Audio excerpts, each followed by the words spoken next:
Thanks. Awesome. One thing I'll say to preface this is that time is your most valuable asset. And the goal of this next 40 minutes is to have you be able to walk out of this and be able to say that that was the best investment of my time. And one of the things that you're going to be able to do, one thing I'll say is that education without integration into your business is simple entertainment. And so you want to make sure that you're focusing on taking the 1, 2, or 3 nuggets that you're going to go and execute or put into your business over the next week. So that's the goal, is look at what can you put into your business and see the difference that you want to see. So again, if you do not, education without integration into your business is simple entertainment. And so I just want to make sure that that's a forefront of your mind. We have an awesome time today. We have a few guests that are rock stars in this business. Many of you have heard their name in passing, and they've created some awesome results in their careers. And we're so excited to have them today. And so I'm going to have Clay Winder. If you want to swap the slide, we've got Clay Winder, we've got Heather Roxburgh, and Josh Stern that we're going to have as our guests today. So come on. This is literally the power force of Utah real estate. These individuals have been a huge influence to those in the real estate industry, and we're so happy to have them today. Now, before I ask you guys some questions, I actually want to ask you all a question, and I want you to think about this. And the biggest thing that I want you to focus on is I want you to just imagine for a moment that you worked because you want to, not because you have to. That you've been able to create the passive income to live the lifestyle and be able to fund your passions, the things that you really care about, without having to worry about money. How would that feel? And some of the questions that I'm going to ask these individuals today, some of those answers are things that you can utilize for your business to create more success, but also to be able to fund the lifestyle that you really care about. And that's the focus. And before we dive in, guys, I just want to kind of break down your careers in a very 60-second snapshot. If you'll just share what you've done in business and how long you've been in the real estate industry and what you've created. I'm Josh Stern. Many of you guys I know, and it's so good to see your face. I started real estate, I think it was 2002. Was one of the first 13 agents at the very first Keller Williams office along the Wasatch Front. That was 2004. I decided I'd do that full time after I read this thing called the Red Book, the Millionaire Real Estate Agent book. Somebody gave me a plan that if you execute, you get to this place called a 7th level business. And I got to the 7th level in 2017. And in 2021, sold the business. And now I'm working on the next fun thing. Awesome. Thanks, Josh. I aspire to be just like Josh. So I'm Heather Roxburgh. I got into real estate in 2006, so right before the market crashed. And that was a great time for me to get into the business because I didn't know what I didn't know. And I just put my head down and went to work, and ended up in 2009, I started to build my team out. I had so many leads and so much business coming in, I couldn't keep up with the clients and the customer service that I needed to provide. So I've had my team for just over 10 years now, and I have my own office out in Draper. I'm with the South Valley office, but I built my own space out there. So that's my story. I'm Clay Winder. Like Heather, I was born in the recession. I got my license January 3rd, 2007. I was naive, 21 years old, didn't know what was coming, and went through all of that. I also read the Red Book. I had a big influencer in my life was actually Josh's mom, Lee. She was our team leader in Salt Lake before KW opened up here in Utah County, and gave me the Red Book and said, someday you should build a team. And I failed at that for 5.5 years of trying to make that work until I realized that you got to lead with leads. You actually got to be making a lot of, doing a lot of business. So in 2012 is really kind of when I see the Red Sign team being born. And that's when the market also shifted. That's when I had more business than I could handle. And it was a natural progression into finally achieving those first few levels of the MREA. And today I'd call ourselves more of a level 6 MREA team, and not retiring and selling the team quite yet, Josh, but I'm curious to learn a lot more from you. Awesome. Super excited. So I think, each of you have achieved a rare level of success in this space. And Tony Robbins talks about how 20% of success is skill set, right? And he says that the biggest indicator, though, of success, 80% of this game is all mental. And so I actually want to kind of just dive into your guys' psychology and what's important to you. If you'll just kind of actually share with us, what is your definition of success? Start with you. Yeah. So, I think a lot of us would agree. Success to me is a little more inward looking. It's achieving my goals. At the end of the day, if I can, I set a lot of goals, some big and crazy goals that I probably won't succeed, but of course the minor goals to get there. And when I achieve those, I certainly get a fulfillment of success. I have a few thoughts on just from family reunion. I know a lot of our office here at Westfield went to family reunion, and we heard from, I just forgot his name, Sean Acor. Thank you. And he talked about the happiness advantage, the book he wrote. And if you guys remember, and I keep reflecting on this, definitely, on how to achieve success. And he was very impactful when he said, look, a lot of people believe that happiness comes from success. Once you're successful, then you'll achieve happiness. But I had a paradigm shift in my mind when he said, really happiness is what leads you to success. It's the precursor to success. And that's something that as we're facing all that we're facing this year and going through shifts and having just gone through a lot of burnout with COVID and whatnot, I've had to realize I need to get happy first before and I think he quoted 80% of happy people, or what did he say is success. Happy people achieve success 80% more than, or optimistic people achieve success more than, it's a lot of things that I think we all understand and know. But I've been thinking a lot about that as we're facing challenges right now on, hey, if I want to achieve success, I need to get real internally looking with happiness and let that lead my success. I would agree 100%. I think success for me is just living my best life in all circles of my life. So with my family and my finances, in my business relationships, in the people that I get to impact, the people on my team. So I think if you are not, if you're not personally good yourself, how can you be good for others?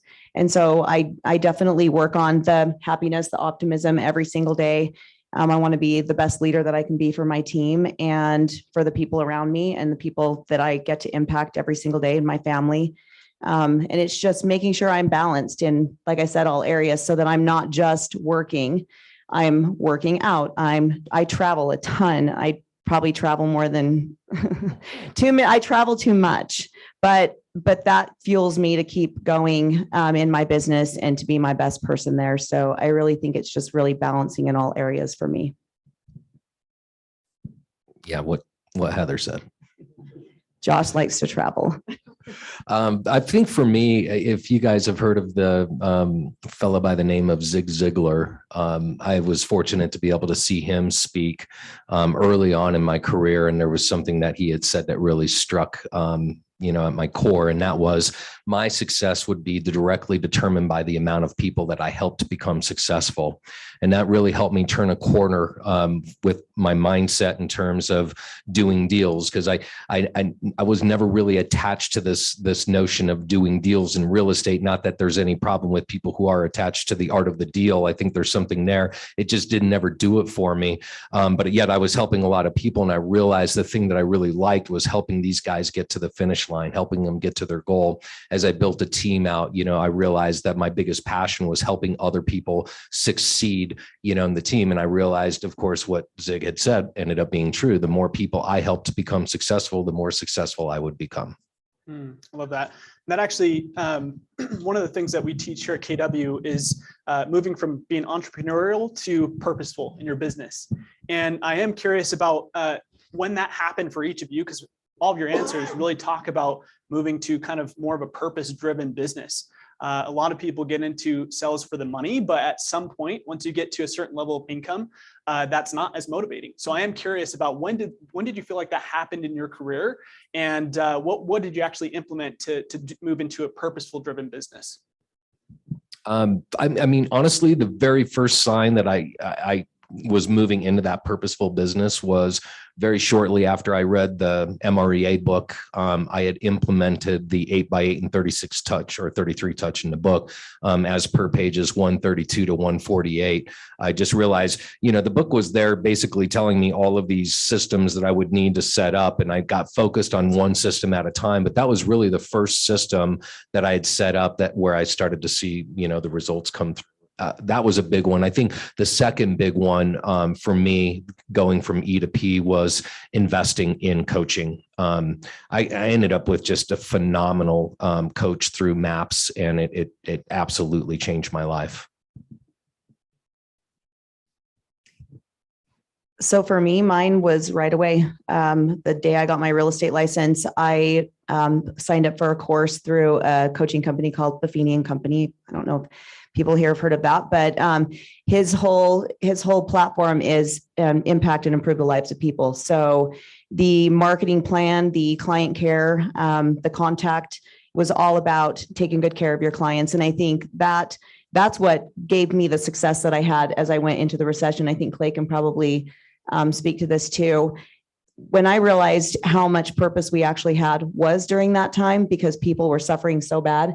So the homes I had sold them, now I'm short selling them, and people are foreclosing and they have lost their jobs. And that's when I was able to shine and be there for these people and make a huge impact on them because they knew how much I cared about them.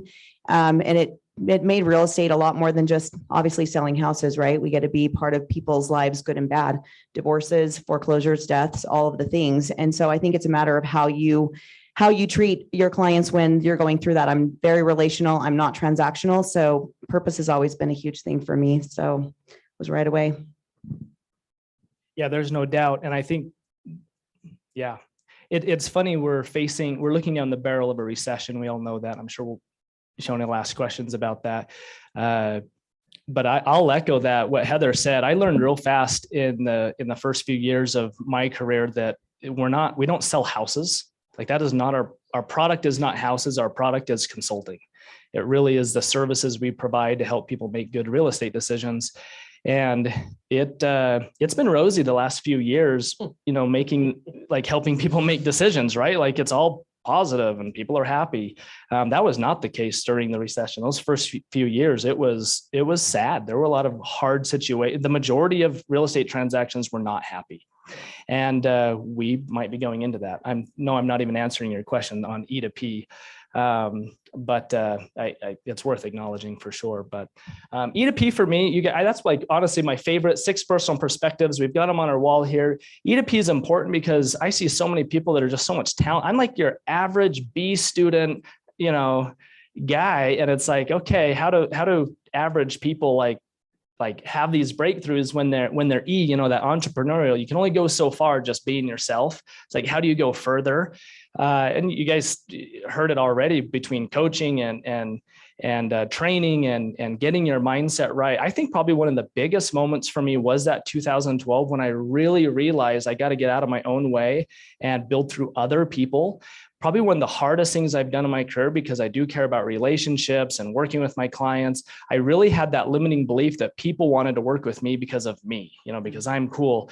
But Gary Keller had a quote that echoed in my head, and still to this day echoes in my head a lot, where he says, people aren't loyal to you, Dennis. They're loyal to the level of service you provide. Therefore, if you can grow through other people and they can provide the same level or better than you, then they're fulfilled. They'll receive great service, and you're doing a great service by you working through the people around you. And team building is hard because you have to let go, and to have, one of my teammates work with my cousin or one of my high school friends or something. Oh, that's hard to let go. I just want to micromanage it and hold it.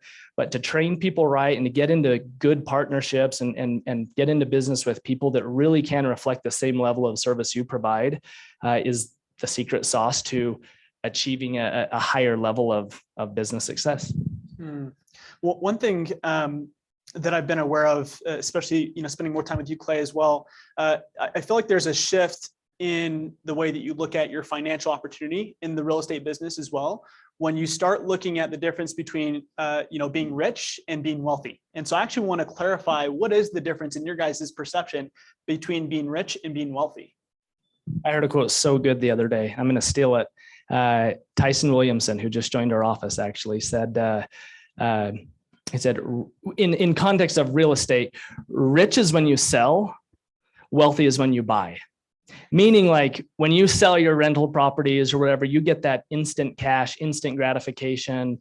Whereas wealth to me is sustainable gratification, like long-term gratification, not the instant. And I've thought about that, like, he's a smart guy, right? Like, I'm getting wealthy when I'm buying properties and investing and putting my money to work to create that long-term gratification instead of short-term gratification. I don't know. That was fun to hear him say that just last week. You couldn't have said it any better, I don't think. I mean, I didn't even say it. I stole it. I mean, wealth to me is a few different things. It's not just financial. What I will say about wealth, though, is, I get to go to work every day because, like you said, I want to go to work every day. I'm not doing it because I have to. And I've had that ability all along because I've been really diligent in saving and preparing for recessions and things like that. I, went through the recession. So I watched what happened to people, and I watched what happened to a lot of agents doing stupid things, losing everything that they had. And I wasn't going to be that person. But, I've invested every single year since the day I got my real estate license, continue to do so. I save. I'm very balanced. I don't spend more than I make, way less than I make. And I think that's the secret too. I think right now we don't know what times we're going into. So I would be buttoning up everything and just making sure that you've got some really good reserves, family and business, so that you don't have to work in scarcity. I think being rich is, we were talking about being rich in the car, and it's just, how did you say it? Say what you said. I don't remember. That was like an hour ago. I don't know. Rich to me is short-term. Wealth is long-term. Rich is sort of the people that drive the fancy cars and, dress in fancy clothes because they have, something that they want to show. If you've ever read The Millionaire Next Door, that's wealth to me. You guys, like, when I got into real estate, I was buying rental properties nicer than a house that I lived in. Right. I remember I was flipping properties early on in the market in 2004, 2005, 2006. And then somebody came up to me and he's like, if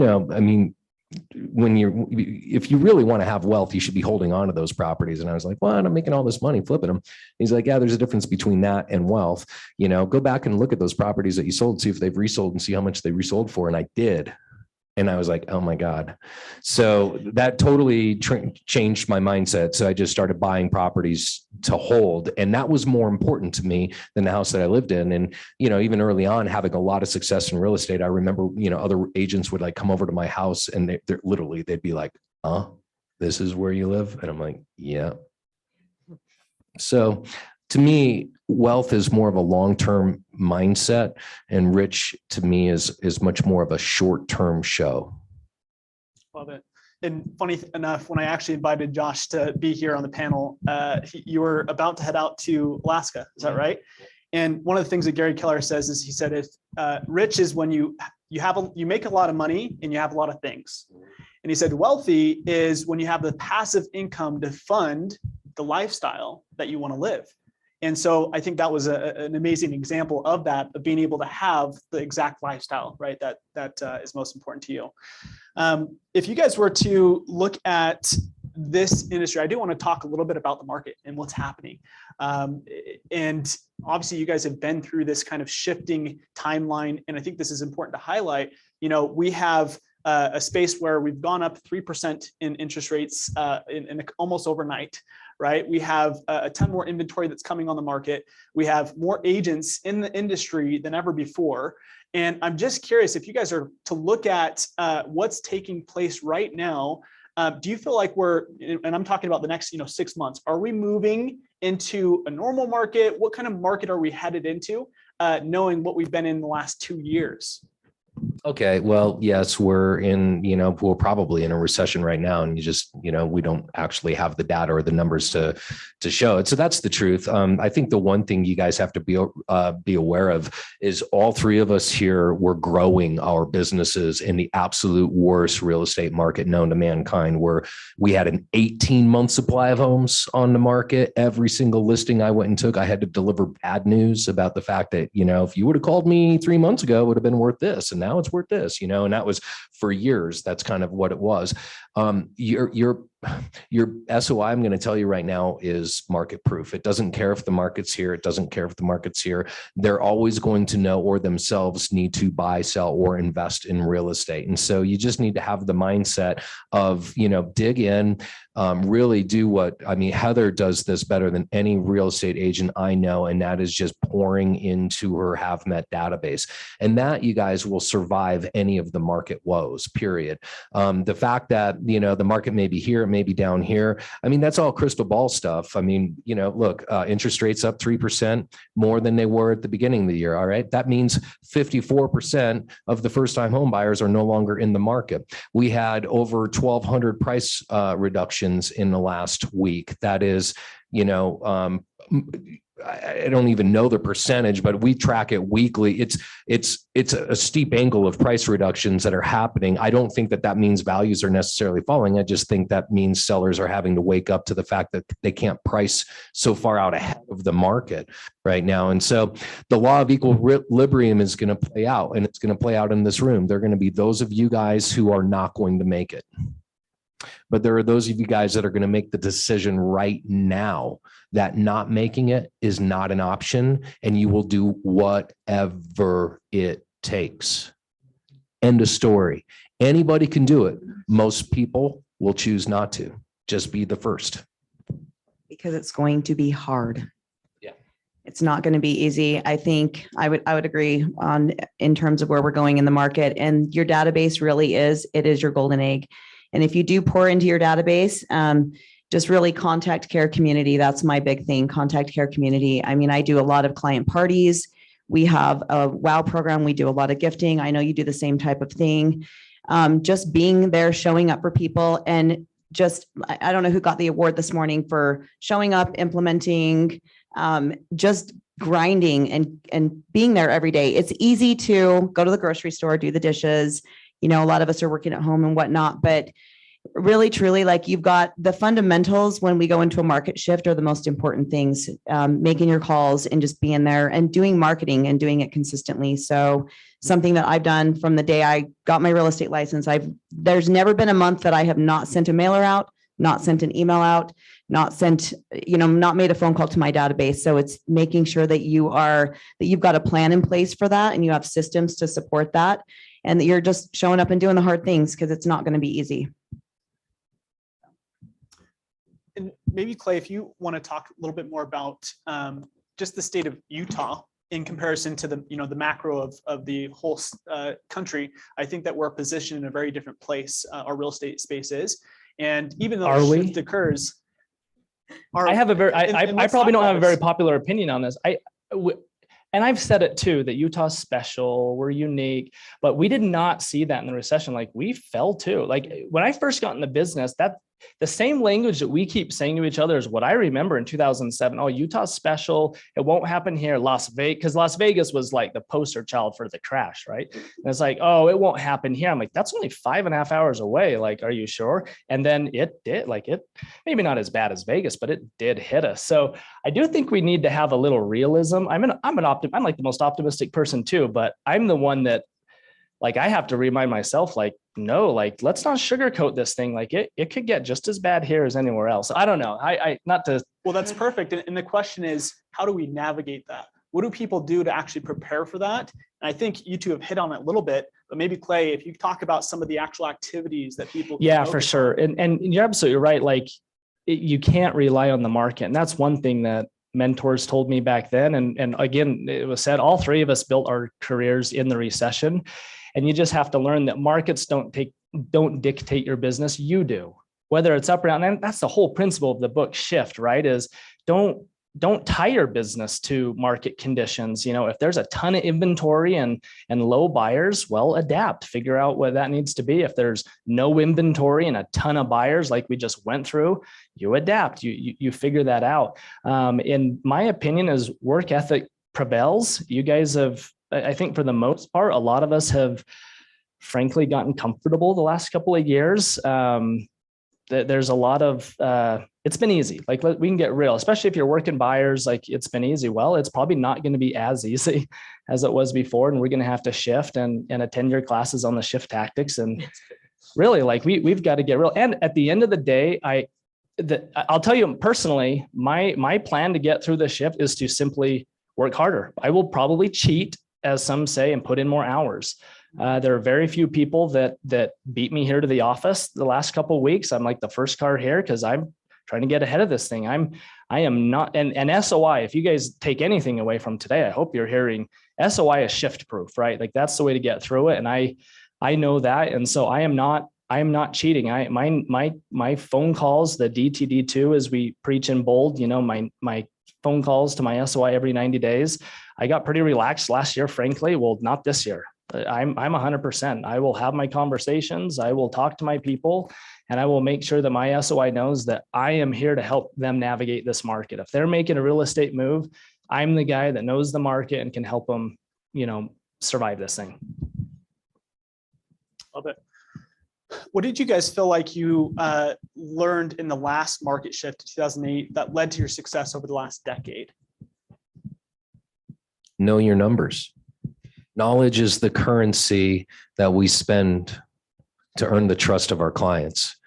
So when you know that the listing inventory, we're sitting around 6,400 right now, that's 60% more than we had a year ago.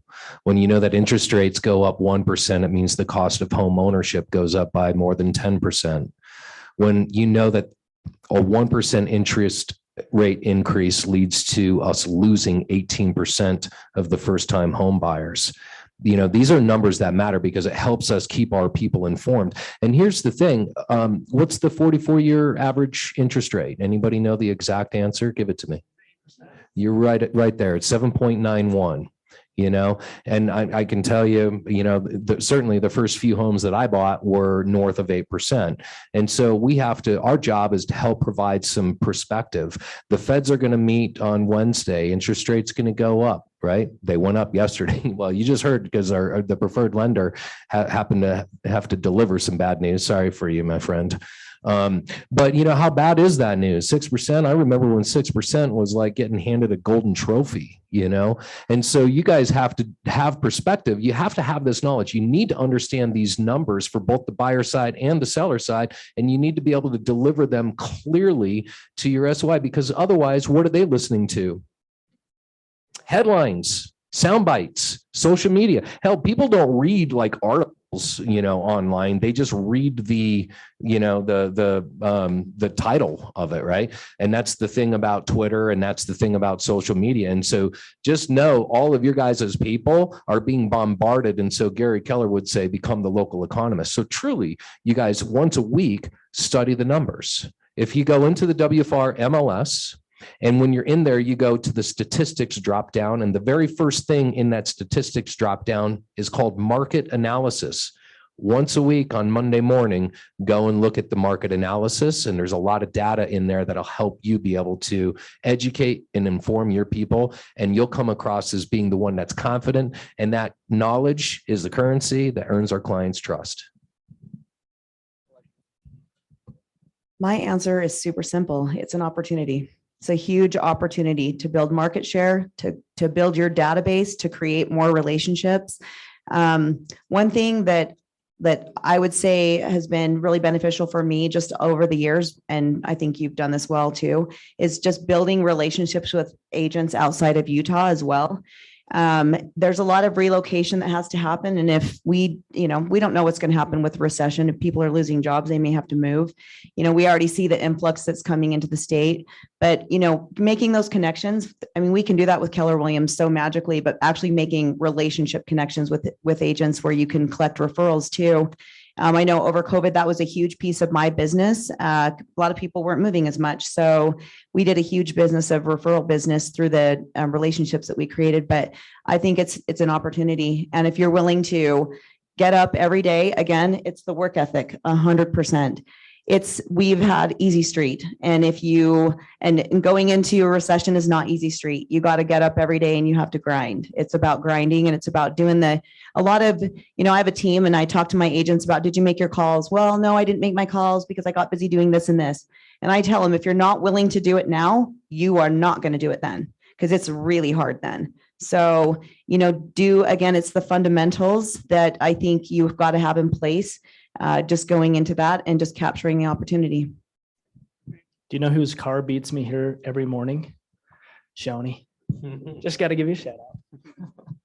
And that's why he's sitting here right now. It is. So for last 10 minutes, 8 minutes, I want to open it up. Do we have any questions in the audience that you guys would like to throw out to these individuals? So on the listing side, I have a couple listings, and this is what I'm wondering. I've completely seen the shift with the listings, but I don't want to be impatient and get nervous about, oh, we got to drop the price. We got to drop the price. We got to drop the price. So I'm just curious about your opinions on what's the smart thing to do besides checking numbers that we can do to do the best for our clients. If we have to price drop, don't want to price drop too soon.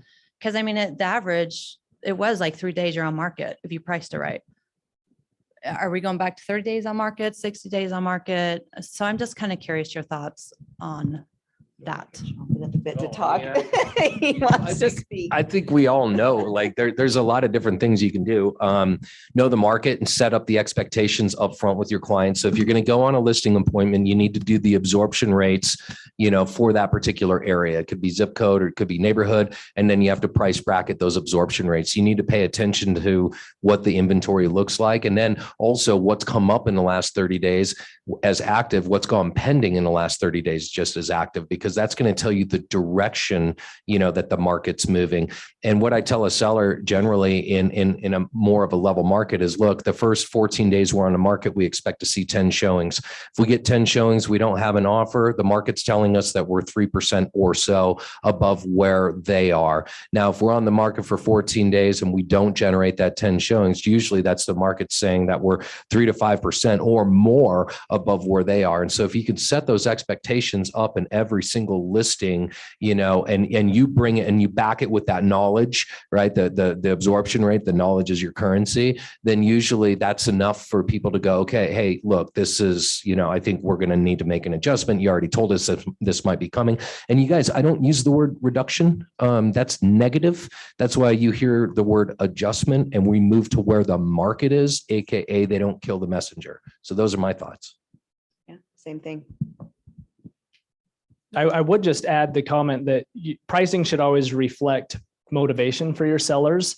As you guys saw earlier, Red Sign Team, we took 20 listings last month. A lot of those listings are still active right now. And so I'm diagnosing that. And over the last couple of weeks, we've been cranking open houses and doing all the things that we do. And our Monday morning power up as a team, we talk, hey, what were your open houses like? And we got skunked on a couple. And so it's when we talk about being like that hyper local economist, you got to get down to those numbers. So my conversations this week are very much, what's your motivation, Mr. and Mrs. Seller? And we might need to do a price enhancement, a price adjustment, a price improvement this week to get ahead of it, because stuff is sitting for a while. And it's got to reflect that timing for sure. We're in a fast shift right now. Like it's like daily. Well, I think I think you reduce. Last week, I took 2 weeks ago, I took 2 listings. They were both 500,000, and we went 5-6 days. Wasn't long. We had very few people through the open houses, and I called up both the sellers and I said, and they're both motivated, so I know the motivation, but I said, we need to go down 30 grand, and I know we'll get multiple offers on them. And I dropped them both 30, and I had them both sold literally the next day. So I wouldn't wait. I would do it. So. Sorry, just one more comment, because this is critical right now with pricing. You've got to know your CMAs. I kid you not, back in February, I sat in a listing appointment where I literally said, your list price doesn't matter. Just anywhere in this range, we'll have multiple offers. And we did. We had 10 offers. It was crazy. Right now, if I had a listing appointment this morning, and I told them, if you list even a penny more than my CMA, you probably won't sell at all. Like, you have to be at market or even below right now. At least that's my feeling and energy over the last couple of weeks. Well, and that's actually the numbers. I mean, that's a fact. One thought on that is don't, when you look at the comparables, you realize 90 days ago, people were offering like a freaking ton above list price. You need to be extra careful in using those as your comparables, because that is not the market that we're in. You're better off looking at, properties that may have sold 4 or 5 months ago, right before that, where it was just stupid amounts above list price, like 20%, 15% above list price. So be really, really selective on those comparables. There's a CMA class tomorrow. CMA class tomorrow. There you go. Cool. Do we have one more? More of a statement rather than one of the things. So this has been super, super insightful, like lots of good information, lots of good things come out of this. Well, I think one of the things that really hit me the most is Heather. Heather mentioned that she started a team in 2009. Like, she was so busy with work in like one of the worst recessions that we've ever seen that she had to start a team. So it's like, you can do it, like, as long as you work. Oh, you can more than do it. You can beyond do it. You just have to show up and work and do the hard things. I mean, I'm the coaching company that I coach with. We do pop buys, we drop by and give little client gifts. And I mean, I would drive to Payson. I'm in Salt Lake County. I would drive to Payson once a month to pop by with ridiculous things to visit my clients. Like, I did whatever it took. I went wherever I had to go to build up my business. You can, it's just, you're going to have to work hard. So, but those are your clients who, and you can probably speak to this, we all can. The people that I worked with through that time are my most loyal, raving fans. Like, they would not even go anywhere else. They wouldn't even think about it. And that lady I went to Payson on, she was a very wealthy person, and I did not know that. And I've probably made $200,000 in commissions on that woman. Still to this day, I have her daughter's house for under contract, and she's buying a home right now. Every time she says, we don't have any more transactions for you, Heather. And then in 6 months, she calls me up and says, I need a townhome here. I need a condo here. I need an agent here. She's always buying and selling. And I would drop off wrapping paper to her house over Christmas, right? Little do I know she's worth millions of dollars. So just do the work. So as we wrap up, I want to ask you guys one last question. And I'll let you think about this while I share some of my biggest takeaways. But the question is, if you could only go with one activity to focus on, your hand was tied behind your back, you only offer one lifeline to these agents to say, focus on this one core activity over the next 6 months, double down on this. What is that activity that you think would provide the highest ROI?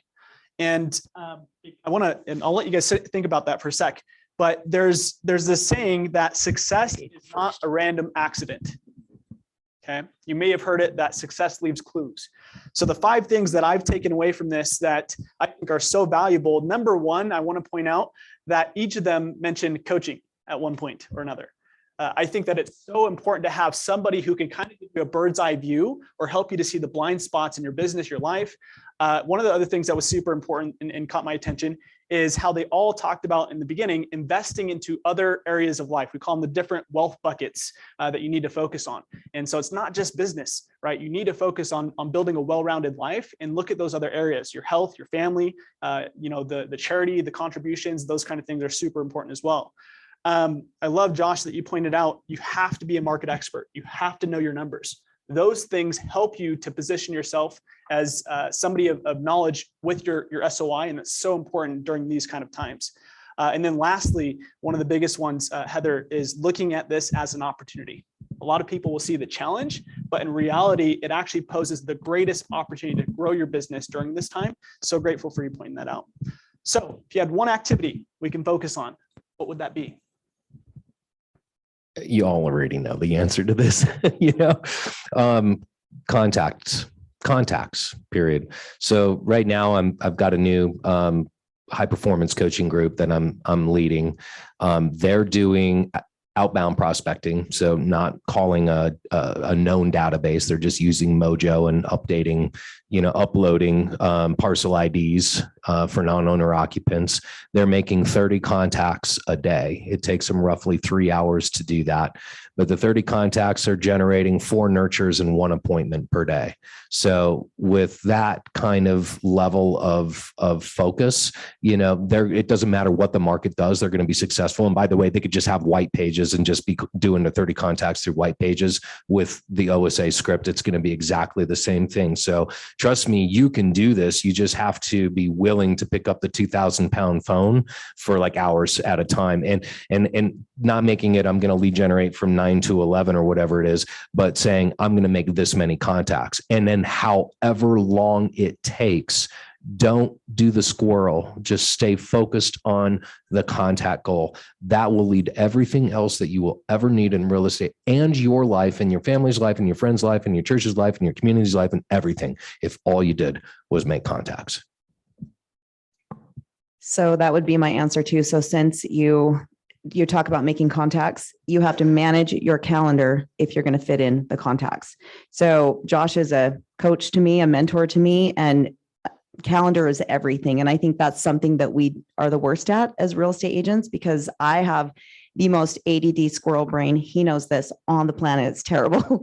When we're on a call, I literally have to, whatever he says to do, I have to do it right then, or I get off and I get reactive, right? So manage your calendar so you have time to make the phone calls, so that you have time to fit the things into your life that you also want to do to keep the well-rounded life, right? So I just returned from a real estate conference, and the first half of the day was all about the calendar. And I think, that's the one thing that I really drill into my own team. It's the most important thing. Put yourself in there first, put your family in there first, put the activities in there, and do not let anything. Josh says an activity isn't, if you don't have time to get it done, it's not, what do you say? You have to move it. It's movable. So if you can't get it done during the time block that you set, you have to move it. Race. If you're a race, you replace. So calendar. Mm-hmm. Don't give up, I guess would be my words of advice. In 2007, when I got into business and we started that recession, and I think 2022 might be kind of like 2007, where we're just in a shift. A lot of the young agents at that time did give up, but shockingly, a lot of the veteran old dog mentors kind of gave up. They didn't really have the grit to make the shift.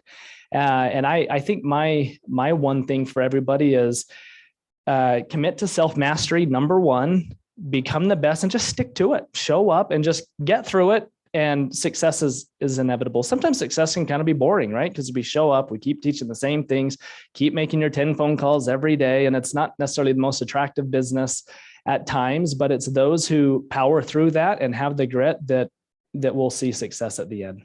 Stick to it. Yeah. Awesome. Wonderful. We'll give these people a hand, please.